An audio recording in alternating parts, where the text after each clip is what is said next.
Оны айтып отырмын. Мен Астанада бойжеткен назарына дейін лекция оқым. Сонда аудиторияда өңшең қыздар отырады. Сосын мен айтамын, біз еркектермен теңбіз ба, тең емеспіз ба деймін. Сонда қазақ мектебінде оқыған, үйінде әжелері бар қыздар айтады: апай, біз еркектермен оқуда, жұмыста теңбіз, бірақ үйде тең емеспіз дейді әжелері бар қыздар. Орысша оқыған, шешесі күйеуін отыр десе отырып, тұрғызып алатын әйелдердің қыздар айтады: нет, мы равны, мы даже лучше, я могу содержать, зачем он мне нужен, деп шыға келеді. Мінекей қазақи тәрбие деген. Сондықтан айналайын, қыздар, бұл бала әдейі қыздарға айтсын деп сұрақ қойып отыр ғой. Алла тағала жаратқанда ер азаматтарды жаратқан. Ер азаматтар зерікпесін деп, ер азаматтарды қылығымен қызықтырсын деп, мына өмірде өркенін өсірсін, ұрпағын өртсін деп қабырғасынан бізді жаратқан. Бізді қисық қабырғадан жаратқаннан кейін бізде әртүрлі мінез болады. Сол мінездің бәрін ұмытып, біз оқуда теңбіз. Сабақта биология, химиядан жігіттерді отырғызып есебін шығарып еді, оған ешкімнің қарсылығы жоқ. Біз жұмыста теңбіз.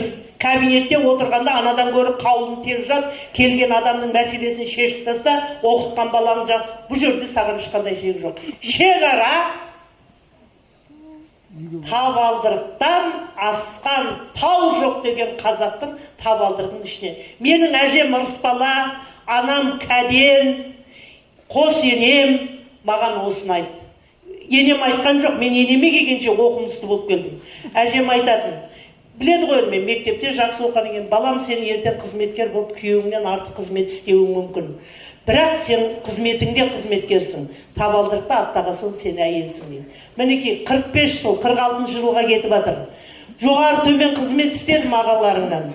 Бір ретте отбасында ағаларыңнан биікке отырған емеспін, бетіне қарап сөйлеген емеспін. Неге? Мен әйелмін. Үйдегі ең төмен адам менмін. Өйткені мен әйелмін. Түсінікті ма? Қазақ том-том кітапты бір мақалға сыйғызған. Қазақ айтады: әйелдің шашы ұзын, ақылы қысқа дейді. Өте тауып айтқан. Бұны әлемнің медиктері, әлемнің психологтары бәрі дәлелдеп шықты. Ер азаматтар ақылды келеді. Олар нені істеймін десе де ойланып істейді. Ақылын артық жаратқан еркектердің. Сондықтан айналайын қыздар, тағдырыңды бір еркекке бергеннен кейін, сол тұр десе тұр, үйде отыр десе отыр. Бәрібір еркек бізден ақылды. Бірақ жігіттерге айтып қояйын, сендерде сезім нашар да, біздер қыздарға жақсы. Енді еркекті мықты, айтады ғой, мықты еркектің арқасында әйел тұрады дейді. Мысалы, ер тарғын, қобыланды дейді, бәрінің арқасында жан-жарлар тұр. Неге? Әйел еш уақытта еркегіне сен жамансың. Ана көршінің еркегін келтіруге болмайды. Ана Хуремді көрдіңдер ғой, Сүлеймен великолепныйда не дейді? Ол анда батыр, мұнда барып батыр, ананы өлтіріп батыр.